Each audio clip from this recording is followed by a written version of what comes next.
हामीले एउटा प्लान्टलाई मलजल गरे जस्तै गरेर बच्चाहरूलाई पनि मलजल गर्ने काम हामीले गर्छौँ। नेचरलाई एकदमै प्रायोरिटीमा राख्ने, आफ्नो कल्चरलाई प्रायोरिटीमा राख्ने, अनि जुन चाहिँ हाम्रो अब पुरातनमा हामीले जसरी बच्चाहरूलाई हामीले हुर्काउँथ्यौँ त्यो नै सही। जस्तै अब हाम्रो बच्चाहरू पहिला माटोमा खेल्थ्यो, साथीहरूसँग खेल्थ्यो। अब अहिले त्यो कन्डिसन छैन, अनि त्यही भएर हाम्रो चाहिँ अब किन्डरगार्टनमा 7 वर्षसम्मको नानी बाबुहरू हुन्छन्, अनि उनीहरूले चाहिँ एकदमै नेचुरल मटेरियल्सहरूसँग जस्तै वुडन ब्लक्सहरूसँग अनि हामीले आफैले बुनेको बनाएको पुतलीहरूसँग उनीहरूले खेल्छ। अनि हाम्रो मटेरियल्सहरू चाहिँ अनफिनिस्ड हुन्छ क्या। अनि हामीले चाहिँ किन त्यस्तो अनफिनिस्ड मटेरियल्सहरू, नेचुरल मटेरियल्सहरू क्लासरुमभित्र राख्छौँ भन्दाखेरि बच्चाहरूको इमेजिनेसनलाई इन्हान्स गर्नको लागि। किनभने बच्चाहरू एकदमै इमेजिनेटिभ हुन्छ र त्यो इमेजिनेसन चाहिँ बच्चाको एउटा पावर पनि हो उसको फ्युचर डेभलपमेन्टको लागि। अनि जस्तै वुडन ब्लक्सहरू क्लासरुममा छ भने उनीहरूले चाहिँ अब त्यहाँ अलरेडी कार छ अथवा त्यहाँ अलरेडी घर छ मान्छेले बनाएको भन्यो भने बच्चाले इमेजिनेसन गर्नलाई चाहिँ त्यसले ब्लक गर्छ। त्यही भएर एउटा वुडन ब्लक चाहिँ अब त्यो चाहिँ उनीहरूको लागि एउटा घर पनि हुनसक्छ, एउटा कार पनि हुनसक्छ। उनीहरूले जे इमेजिन गर्यो त्यही कुरामा चाहिँ त्यो मटेरियल्सहरू ढल्न सक्छ। अनि त्यही भएर हामीले चाहिँ विशेषतः किन्डरगार्टनमा चाहिँ एकाडेमिक भन्दा पनि उनीहरूको चाहिँ फिजिकल, मेन्टल, सोसियल रिलेसनसिप कसरी अगाडि लाने भनेर हामीले बच्चाहरूसँग काम गर्छौँ भने ग्रेड्समा चाहिँ हाम्रो क्लास 1 देखि 8 सम्मको बच्चाहरूलाई चाहिँ उनीहरूको उमेर अनुसारको कस्तो खालको स्टोरिजहरू भन्ने, कस्तो खालको लेसन्सहरू दिने। जस्तै अब बच्चा छ भन्दैमा कथा भन्ने भनेर जुनै पनि कथा भन्नु मिल्दैन, गीत राइम्सहरू गाउने भनेर जुनै पनि राइम्सहरू गाउनु मिल्दैन। उनीहरूको एज एप्रोप्रिएट चाहिँ लेसन्सहरू अथवा एज एप्रोप्रिएट स्टोरिजहरू युज गरेर चाहिँ हामीले बच्चाहरूलाई पढाउँछौँ।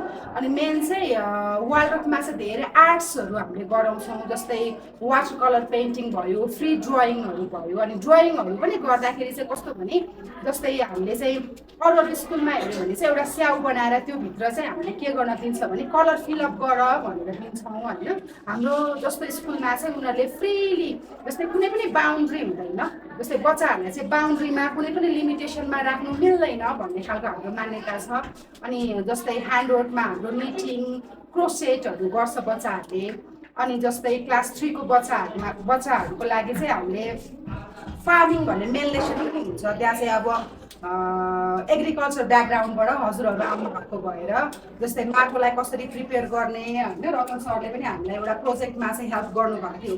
अनि बच्चाहरूलाई चाहिँ सिडलिङदेखि हार्भेस्टिङसम्मको प्रोसेस त्यो 6 मन्थको ड्युरेसनमा चाहिँ उनीहरूलाई फार्मिङ एक्टिभिटिजहरू पनि गराउने, अनि हाउस बिल्डिङ एक्टिभिटिजहरू पनि गराउने, अनि आर्टिस्टिक एक्टिभिटिजहरू लाइफलाई चाहिँ एउटा सस्टेन हुनको लागि। जस्तै हाम्रो स्कुलको बच्चाहरू चाहिँ फ्युचरमा अरूसँग डिपेन्डेन्ट भन्दा पनि इन्डिपेन्डेन्ट होस् भनेर आफ्नो रुमभित्र उनीहरूले कसरी आफ्नै रुममा कलर गर्ने, आफूले खाने तरकारी अथवा क्रप्सहरू आफैले नै उत्पादन गर्न सक्ने होइन, आफूले थोरै लुगा अब च्यातेको छ भने सिलाउन सक्ने, एकाडेमिक सँगसँगै त्यसलाई स्किल्सहरू पनि हामीले चाहिँ अगाडि बढाउँछौँ। अनि स्कुल भनेको चाहिँ अब जस्तै हामीले चाहिँ अब हाम्रो स्कुलमा बच्चाले म्युजिक सिकाएको छ भने अहिले नै पर्फेक्सन र एक्सपर्टनेस खोज्ने होइन।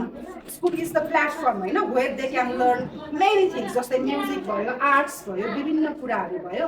अनि हाम्रो स्कुल चाहिँ एउटा प्लेटफर्म दिने एउटा माध्यम हो। अनि फ्युचरमा उसलाई जे कुराले इन्ट्रेस्ट अब जाग्छ बच्चाको त्यसमै डिपनिङ हुँदै बच्चाहरू जान्छन्। जस्तै अब एउटा क्लास टिचरले चाहिँ हाम्रो ग्रेड टिचिङ हुन्छ सानो सानो क्लासमा, अनि ग्रेड टिचरले चाहिँ बच्चालाई हाम्रो कोर भनेको चाहिँ चाइल्ड अब्जर्भेसन हो। बच्चालाई एकदम डिपली हेर्ने, उसलाई म्याथमा इन्ट्रेस्ट छ कि, लिङ्ग्विस्टिकमा इन्ट्रेस्ट छ कि, अरू विभिन्न आर्टिस्टिक कुराहरूमा इन्ट्रेस्ट छ कि, त्यो कुरा फाइन्ड आउट गरेर त्यसलाई डिपनिङ हुनको लागि चाहिँ एउटा टिचरले महत्त्वपूर्ण रोल खेल्नु पर्छ। अनि त्यस्तै खालको हामीले करिकुलमहरू डेभलप गरेका छौँ। अनि त्यस्तै खालले चाहिँ हामीले बच्चाहरूसँग एकदमै उनीहरूलाई अब्जर्भ गरेर उनीहरूको स्वभाव कस्तो छ र उनीहरूको क्षमता कस्तो छ भन्दा